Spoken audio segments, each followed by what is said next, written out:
회사 입사 시험에 나온 이야기라고 하네요.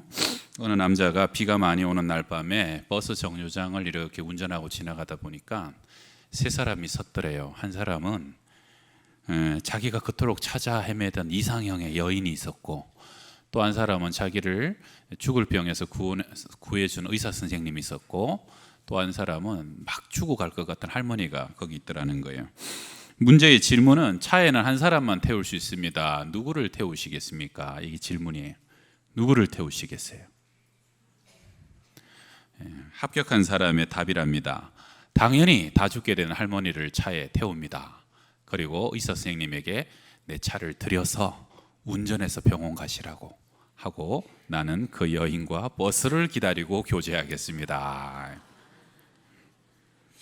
참 지혜로운 남자죠. 사람도 살렸고 은인에 대해서 무례를 범하지도 않았고 이상형의 여인을 놓치지도 않은 지혜입니다. 오늘 본문은 솔로몬의 지혜의 장으로 유명한 솔로몬의 재판이죠. 세상에 교회 다니지 않는 사람도 다 알고 있는 아주 유명한 이야기입니다. 두 어머니가 한 아기를 놓고 싸웁니다. 둘 다 창녀예요. 사흘을 두고 같은 집에 살면서 아들을 똑같이 낳았어요. 그런데 한 여인이 그만 잠결에 아마 아이를 깔아서 그냥 그 위에 깔아서 아이가 압사당해 죽은 것 같아요. 그러니까 아침에 일어나보니까 죽었으니까 얼른 그 아기를 다른 아기랑 바꿔치기 해버린 거죠. 다른 여인이 일어나 보니까 깜짝 놀랐지만 가만히 보니까 내 아기가 아니라는 것쯤은 알게 됐겠죠. 그래서 서로 쟁론이 일어납니다. 산 아이가 내 아기다, 아니다, 죽은 아이가 너 아기다. 결국은 솔로몬에게까지 재판을 받게 된 겁니다. 누가 진짜 어머니일까요? 두 가지로 말씀을 전합니다. 한번 따라해 봅시다. 첫 번째, 마음이 불붙는 여인이 진짜 엄마입니다. 예레미야 선지자는 눈물의 선지자로 유명하죠. 멸망해가는 조국을 바라보면서 이제 다가올 심판을 위하여 회개하라고, 그래야 하나님의 진노를 피하라고 역설하지만 이미 마음이 너무 교만했고 자만했던 이스라엘 백성들은 회개하지 않습니다. 하나님이 절대 우리 민족을 버릴 수도 없고 우리 민족을 멸망시킬 수도 없다라고, 그러면서 오히려 나쁜 예언하고 듣기 싫은 소리만 하는 예레미야를 학대하고 억압하고 핍박합니다. 매를 숱하게 때리기도 하고 그를 고랑에 결박시키기도 합니다. 예레미야도 인간인지라 그것이 너무 힘들고 어려웠던가 봐요. 그래서 본인도 이제 그 예언 사역을 하지 않으려고, 더 이상 하나님의 음성을 선포하지 않으려고 몇 번을 다짐했지만 그럴 때마다 포기했을 때마다 다시금 그를 사명의 자리에 부르고 다시 세웠던 마음이 있었는데, 그래서 이렇게 얘기합니다. 내가 다시는 여호와를 선포하지 아니하며 그의 이름으로 말하지 아니하리라 하면 나의 마음이 불붙는 것 같아 골수에 사무치니 답답하여 견딜 수 없나이다. 내가 정말 외치고 싶지 않고 더 이상 싫은 소리 하고 싶지 않지만 하나님께서 내 마음에 답답하여 골수에 사무치는 이 불붙는 마음 때문에 내가 민족을 향하여 죽어가고 멸망해가는 내 동족을 향하여 다시 하나님의 말씀을 선포하지 아니할 수 없고 이 사명의 자리에 서지 않을 수 없다는 겁니다. 무엇 때문에요? 그 불붙는 들끓는 마음 때문에. 오늘 본문에 서로 다른 두 창녀가 아기를 서로 내 아들이라고 다툽니다. 똑같은 직업을 가졌고 똑같은 집에 살고 있고요. 사흘 만에 각각 똑같은 아들을 낳았어요. 두 여인 외에는 아무도 진짜 누가 그 아이의 엄마인가 증명해 줄 사람이 전혀 없는 겁니다. 3000년 전의 일이에요. 얼마나 답답하겠습니까? 목소리가 상대보다 더 크다고 그것으로 내가 진짜 엄마라고 증명이 되겠습니까? 말을 더 조리 있고 논리 있게 한다라고 그것으로 내가 엄마인 것이 증명되겠습니까? 그런데 하나님의 지혜를 가졌던 솔로몬은 정확하게 분별을 합니다. 갑자기 명령하죠. 칼을 가져와라. 신하가 아마도 큰 칼을, 날선 칼을 가지고 왔을 겁니다. 어디다가 쓰려고 모두가 어리둥절했겠죠. 저 사나이를 가져다가 둘로 쪼개라, 나누라. 그래서 반은 저 여인에게 주고 반은 저 여인에게 나눠주라는 거예요. 누구도 예상치 못한 명령입니다. 깜짝 놀랍니다. 그러나 누가 명령한 겁니까? 절대 군주 임금이 명령했습니다. 신하들은 영문을 몰랐지만 순종할 수밖에 없는 거지요. 그리고 그 칼을 들고 뚜벅뚜벅 그 아이에게로 걸어갔을 거예요. 여러분 안 놀라시지만 사실은 우리는 결론을 아니까 안 놀라지만 여러분 사실은 병원에서 내 아이가 장애아가 될 것 같다는 그런 거 한 번씩 경험해 보셨죠? 마음이 얼마나 들끓습니까? 정신을 못 차리는 거죠. 그런데 칼을 들고 지금 사나이를 반을 쪼개려고 뚜벅뚜벅 걸어옵니다. 진짜 엄마의 마음이 어떻게 됩니까? 그 사나들의 어머니 되는 여자가 그 아들을 위하여 마음이 불붙는 것 같아서 왕께 아뢰어 청하건대, 이때 진짜 엄마의 마음 속에는 불붙는 마음이 솟구치기 시작했답니다. 조금만 더 늦으면, 잘못하면 칼이 내 아이를 찌를 것이고, 그리고 두동강이 나가지고 내 아이가 처참하게 죽임당할 상황인 겁니다. 내 주여, 임금님이요, 내 아이 아닙니다. 내가 잘못했습니다. 제발 저 사나이를 저 여자에게 주시고 죽이지만 말아 주십시오. 눈물로서 울부짖지 않았겠습니까? 솔로몬의 지혜의 핵심은 그거죠. 진짜 엄마에게는 주체할 수 없는 그 모성, 아이의 위기와 죽음 앞에서 감당할 수 없는 그 모성애가 솟구쳐 나온다는 것을 솔로몬은 바로 그것을 가지고 누가 진짜 엄마인지 판단해 내었던 것이죠. 여러분, 이 불붙는 마음은 누가 갑자기 흉내낼 수 없고 꾸며낼 수도 없는 겁니다. 가짜 엄마가 원한다고 갑자기 그것을 품을 수도 없는 마음이고, 진짜 엄마만이 내 아기를 향해서 가질 수 있는 마음이라는 것이죠. 여기 계신 분들, 누군가의 어머니시죠? 누군가의 아버지시죠? 뭐 대답도 안 하시고. 누군가의 어머니, 아버지 맞으시죠? 진짜 어머니 맞으세요? 진짜 아버지 맞으세요? 낳았다고. 요즘 시대가요, 낳아도 진짜 엄마, 아비 같지 않은 사람도 많아요. 아이를 갖다 버리질 않나. 여러분, 영적으로도요, 여러분 진짜 엄마와 아비가 되시길 바랍니다. 그 영혼이 구원받지 못했고 그 영혼이 죽음 가운데 달려가면 영혼이 구원될 때까지 여러분의 마음이 불타올라야 됩니다. 멈출 수 없어야 됩니다. 무엇으로도 그 생명을 살려내겠다라고 무슨 수를 쓰더라도 노력하고 애쓰고 눈물 흘려야 되는 것이, 그것이 진짜 어미의 마음이고 진짜 영적 아비의 마음이라는 겁니다. 여러분, 교회도 마찬가지입니다. 교회도요, 정말 교회가 어렵고 위기의 때가 되면은 누가 그 교회의 진정한 성도인가 드러납니다. 그 교회 때문에 내 마음이 불붙는 사람입니다. 그 교회 때문에 눈에서 눈물이 멈추지 않는 사람이에요. 직분이 높다고, 교회 오래 다녔다고, 내가 교회에 많은 사람 안다고 참 성도는 아니에요. 예수 그리스도의 몸된 교회를 향하여서 여러분, 과거에도 지금에도 불붙는 마음으로 교회를 향한 연민과 긍휼이 있다면 하나님 기뻐하시는 진짜 성도고 하나님의 자녀고 예수 그리스도를 모신 참된 성전인 줄 믿습니다. 지난주에도 우리 교회는 두 건의 장례가 있었는데요, 제가 다른 교회에 있을 때 장례가 하나 생각이 납니다. 안 믿는 집안에 믿음 좋은 여집사님이 시집을 가셨어요. 처녀가 시집을 가서 집사가 됐겠죠. 그러니까 뭐 전도하려고 했는데 시댁은 도저히 이렇게 안 믿어요. 뭐 이렇게 말이 시간 먹히질 않아요.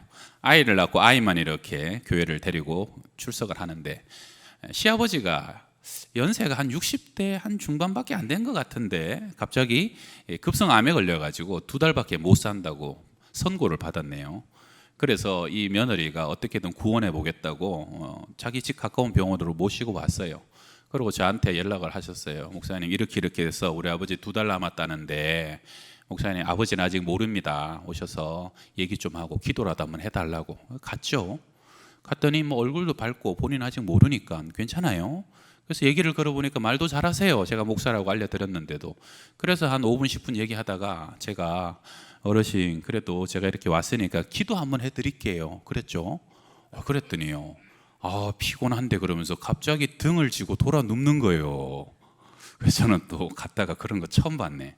보통 등 쥐고 잘 안 누워요, 기도해 준다고. 근데 그분은 등 쥐고 눕더라고. 기도는 나는 절대 못 받겠다, 이런 표현인 거죠. 뭐 어떡하겠습니까? 며느리가 되게 아쉬워해요. 제가 오면서 그래도 좀 지나다 보면 마음에 녹을 수도 있고 열릴 수도 있으니까 그때 언제든지 부르라고, 내가 또 오겠다고.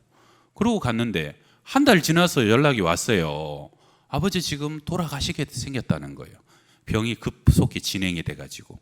그래서 병원에 갔더니 보통 돌아가실 때는 이 간호사실 옆에나 독방에 모셔놓거든요. 간호사실 옆에 모셔갖고 이렇게 산소 마스크하고 헉 하고 계시더라고. 그래서 이제 뭐 돌아가신다는데 그 앞에 가가지고 저 기억하시겠냐고. 기억하시더라고. 아직 돌아가시기 전이니까 의식이 그래도 있어요.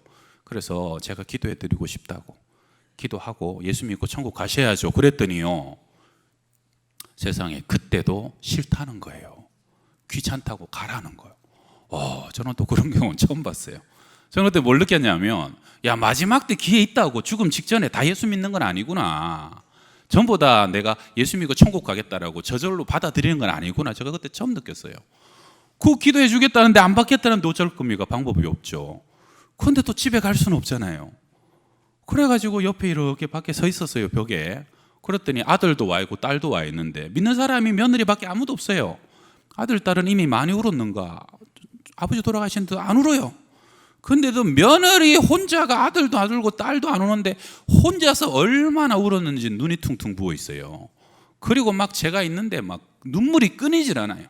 아버지 어떻게든 지금 돌아가시면 천국 못 간다고, 믿고 천국 가시라고 막 그렇게 우는데, 제가 집에 가려다가 저 며느리 때문에 어쩌면 예수 믿을 수도 있겠다 기다렸어요. 근데 한 20-30분 지났더니 며느리가 와서 우리 아버님 기도 받겠다고 그런다고, 목사님 빨리 오시라고. 그래서 아까랑 똑같이 했더니 마음이 열렸어요. 뭐 때문에? 그 며느리 눈물 때문에. 딸도 안 우는데 며느리가 그렇게 우는 거예요. 그래가지고 제가요, 진짜 예수님 한편의 강도처럼 마지막에 십자가 얘기하고 손잡고 구원의 확신 그래 고백시키고 끄떡끄떡 하고요. 그리고 기도하고 축도하고 집에 갔죠. 30분도 안 돼서 전화가 왔더라고요. 돌아가셨다고. 할렐루야. 저는요, 그 사건을 통해서 뭘 느꼈냐면, 눈물로 기도하는 영혼은 망하지 않는다. 여러분, 제가 확신하는 것은 진짜 목회하다 보니까요, 누구 한 사람은 끝까지 그 영혼 때문에 불쌍해가지고 눈물로서 마지막 순간까지 불타는 마음으로 기도하면요, 하나님이 외면하지 못하시더라고요. 그런데 아무도 기도하지 않으면, 아무도 눈물 흘리지 않으면 무슨 소망이 그 속에 있겠습니까? 어떤 사람은요, 때가 되면 믿겠지. 내 아이들도, 우리 아버지도, 우리 배우자도, 내 남편도 때가 되면 믿겠지. 여러분, 저도 그렇게 생각해요. 때가 되면 믿을 거예요. 하나님의 때가 되면. 그런데요, 하나 기억하셔야 될 것은, 하나님의 때, 카이로스는 세상 시간이 그냥 흘러간다고 오는 것은 아닙니다. 하나님의 시간 카이로스는요, 누군가가 하나님의 마음을 품고 그 이름을 불러가며 기도하며 하나님으로 하여금 기억하시게 하고, 그리고 내가 쏟아야 될 눈물을 쏟아갈 때 그 영혼에 녹아가는 거예요. 여러분, 마귀가 얼마나 강력하게 택한 자도 삼키려고 덤벼들고, 죄의 권세가 강하고 세상 쾌락이 얼마나 강한데, 시간만 가면 뭐 마치 군인들 시간만 가면 제대하듯이 시간만 가면 다 구원받고 다 천국 갈 것이다. 그런 안이라는 생각은 버려야 됩니다. 예레미야 불타는 마음, 그 어머니의 불타는 마음이 그 아이의 생명을 살렸다는 것입니다. 여러분, 그래서 죽어야 될 영혼을 살려내기 위해서는요, 어미의 마음으로 태신하셔야 됩니다. 우리가 왜 전도 행사하고 왜 한 달, 두 달 이 긴 시간을 가집니까? 한 주 전에 광고하고 하면 될 걸. 기도하라는 거예요. 부르짖으라는 거예요. 흘려야 될 눈물이 있다면 이때 흘려야 되고, 주님 주시는 마음이 있다면 그 불붙는 마음으로 그 심령에 찾아가서 많은 말 아니라도 하나님이 당신을 사랑한다고, 하나님이 정말로 당신의 영혼이 구원되기를 원한다고, 그 작은 한마디 속에 하나님의 마음과 능력이 흘러가게 되는 것을 믿으시기 바랍니다. 생명을 살려내는 이 가을 계절, 여러분 모두가 되시기를 축원합니다. 두 번째 한번 따라합시다. 아기를 먼저 생각하는 여인이 진짜 엄마입니다. 다른 여자가 하는 얘기 들어보세요. 다른 여자는 말하기를 내 것도 되게 말고 네 것도 되게 말고 나누게 하라 하는지라. 세상에 이런 여자가 있을까요? 쪼개십시오. 나눠가지고 절반씩 주세요. 내 것도 안 될 것 같으면 네 것도 되지 말고. 여러분, 가짜 엄마의 관심은요, 처음부터 아이 깔아 뭉개 죽인 자기의 수치와 부끄러움을 가리기 위한 거였어요. 제대로 된 엄마라면 죽은 아이에 대한 슬픔 때문에 아무것도 못하는 거예요. 근데 그 죽은 아이에 대한 슬픔보다 내가 이 수치를 모면하는 게 더 급했던 거고요. 또 한켠에는 비참한 창녀로 살아가는데, 똑같이 아들 낳고 똑같이 기르는데 내 아이만 죽어? 너 아이도 같이 죽어? 이러한 못된 심부가 있었는지도 몰라요.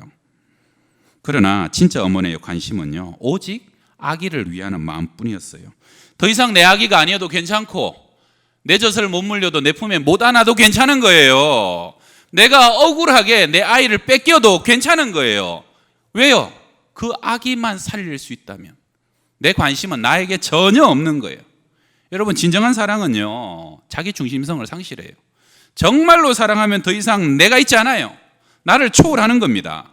변질된 사랑, 타락한 사랑의 속성은 사랑하는 척하고 위하는 척하면서 실상은 그를 사랑하는 게 아니에요. 나를 사랑하고 내 유익, 내 이익, 내 자리, 내 입지만 챙기는 건, 그게 사실 변질된 사랑이고 가증한 사랑이에요. 여러분, 한국교회가 세상에서 정말 덕이 되지 않고 또 세상의 지탄을 받게 되고 복음에 역행하는 많은 일들이 있지만, 그중에 참 큰 게 뭐냐면 교회 분열입니다. 교회 분열.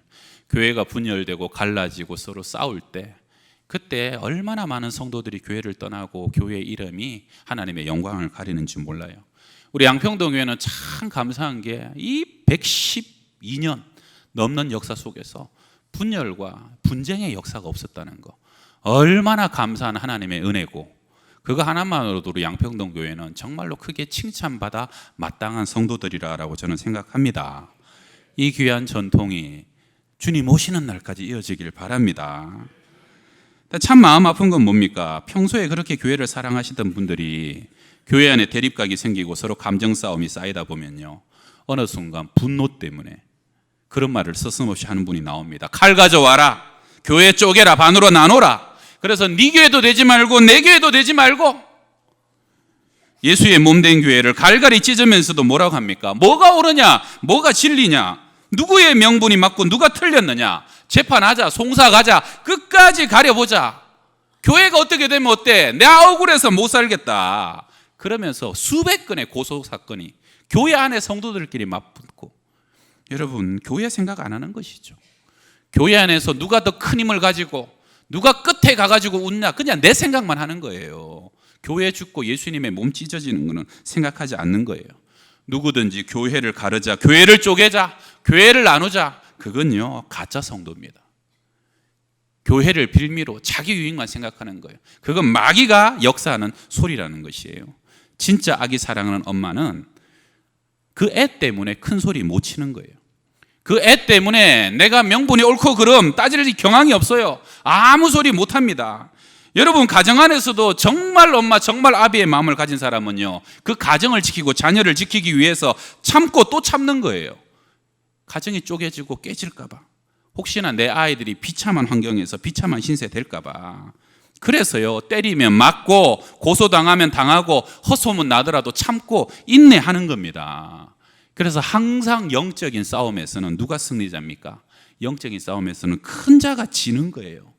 큰 자가 섬기고 큰 사람이 바보 역할을 하는 거예요. 그게 십자가입니다. 우리 주 예수님께서, 하늘의 하나님이 힘이 없어서, 능력이 없어서 이 세상 가운데 그렇게 처참한 죽임과 조롱을 당하셨습니까?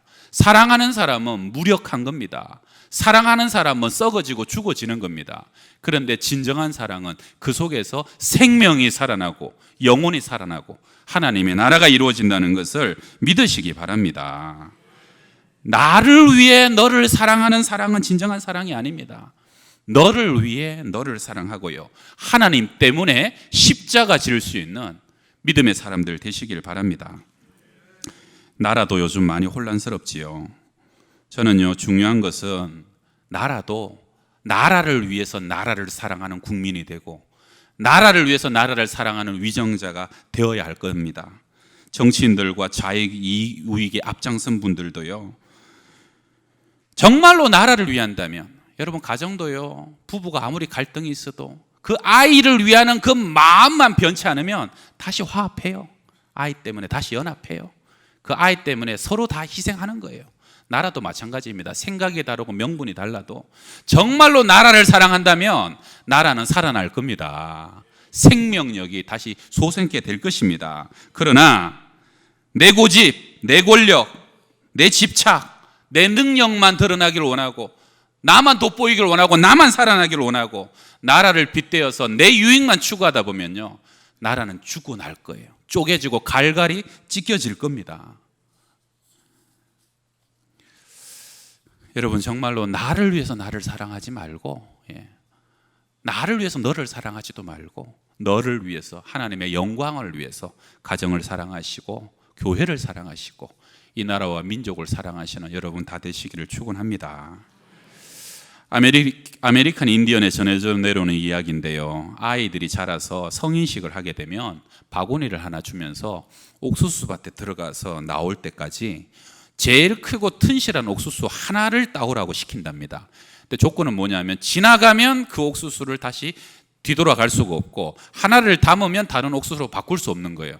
한 번 선택해서 따면 끝인 거예요. 그래서 제일 크고 튼실한 옥수수를 따와라. 그런데 많은 아이들이 옥수수를 하나도 따지 못하고 빈 바구니로 다시 돌아온답니다. 그래서 이 성인식이 얘기하는 것은 뭡니까? 성인이 되고 장성한 사람이 되기 위해서 반드시 가져야 할 것이 하나 있다는 것을 확인시켜 주는 거죠. 선택해야 될 때 주저하지 말고 선택해야 된다는 겁니다.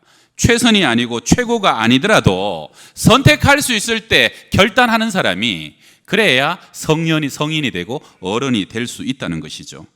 어떤 사람은 인생을 요약하길 영어 알파벳으로 B와 C와 D다. B는 이제 생일, birthday 할 때 birth, D는 death, 죽음. 삶과 죽음 사이에 C가 있는데 C는 choice라는 거예요. 선택이라는 것이죠. 지금보다 더 좋은 때가 올 것이라는, 조금 지나면 더 좋은 옥수수가 나타날 것이라는 낙관적인 사고방식. 옥수수는 괜찮아요. 지나가서 조금 더 작은 걸 따도 되고 못 따도 큰 상관은 없어요. 그러나 여러분, 영혼 구원에 있어서만큼은 항상 지금이 마지막 때라는 종말론적인 의식으로 살아갈 수 있기를 바랍니다. 영혼 구원에 있어서만큼은 이번 새생명 축제가 마지막이고 금년이 마지막이라고 여러분 그렇게 마음먹을 수 있기를 바랍니다. 왜냐하면 생각보다 많은 사람이요, 조금만 지나면 교회를 떠나고 더 이상 내가 전할 수 없는 상황이 되고요, 생각보다 많은 사람이 기다려주지 않고 떠나가는 사람이 너무 많다는 것이에요. 우리 이번 주에 정광일 집사님 장례를 치렀는데 정말 건강하셨거든요. 근데 수술하고 회복 못하시고 정말 2달 만에 가셨어요. 그렇게 빨리 가실 줄 누가 알았어요? 제가 8월 28일 날 한 달쯤 전에 병원으로 저를 부르시길래 좀 스케줄이 있었는데 스케줄 오전에 취소하고 갔죠. 가가지고요, 의식이 있는 상태에서 말씀도 나누고 왜 부르셨냐고, 필요한 거 있냐고, 그러니까 딱 바라보시면서 없다고 그러시, 다 됐다고 그래. 근데 저도 몰랐어요. 그때가 집사님과 멀쩡하게 대화할 수 있는 마지막 날이라는 거는 저도 몰랐어요. 그 뒤로는 의식을 거의 잃으셔가지고 제가 가도 한마디도 못하고, 그래서 지난주에 돌아가시게 된 거죠. 우리 권사님이 너무 산기도도 많이 하시고 정말 몇십 년을 눈물로 불타는 마음으로 기도하셔서 예순이 넘으셔서 예수 믿어갖고 20년 신앙생활 잘 하시고 그리고 참 잘 준비하시고 가셨다 하는 느낌을 받았습니다. 권사님이 너무 좀 애탔는지 꿈에도 2번 나타나셔갖고 마지막에는 그냥 말쑥한 양복이 차려입고 열쇠 2개 주면서 잘 있으라고, 나 간다고 그러고 가셨다는 거예요. 할렐루야. 여러분, 인생이 뭡니까? 보이다가 사라지는 안개와 같고요, 나그네 길입니다. 나그네 길. 사랑하는 성도 여러분, 우리는요 푸른 마르고 꽃은 시들어서 다 사라지고 다 지나갑니다. 무엇 붙잡으려고 그렇게 분주하고 바쁘게 살아갑니까? 전부 다 동풍 불면은 사라져버리고 없어져 버리는 것뿐입니다. 사라지지 않는 것들 붙잡으셔야 되고요, 영원한 것들 바라보셔야 되고, 무엇보다도 지금 급하게 먼저 선택해야 될 것은 잃어버린 내 가족, 내 사랑하는 이웃들의 영혼 구원입니다. 그 영혼을 구원을 위해서 이제 한 달 남았습니다. 여러분, 태신하셔야 돼요. 그리고 한 달간 기도하셔야 돼요. 그래야 하나님의 때가 앞당겨지고 누군가 기도하고 울 때 생명이 살아난 걸 기억하시고 여러분이 이 귀한 하나님의 사역에 이 가을에도 동참할 수 있기를 다시 한번 부탁드립니다. 주님, 고맙고 감사합니다. 사랑하는 이들이 우리 곁에서 한 사람 두 사람 예수 잘 믿고 또 천국 갈 채비 잘해야 하여 가시면 장래라도 우리는 너무 큰 소망과 위로를 얻습니다. 주님, 이처럼 잃어버린 가족들, 기도하는 태신자들 다 그렇게 마지막에는 구원받고 천국 가게 하여 주옵소서.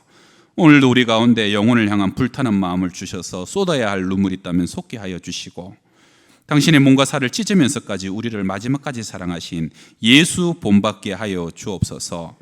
시대도 나라도 민족도 가정도 하나님의 지혜가 필요합니다.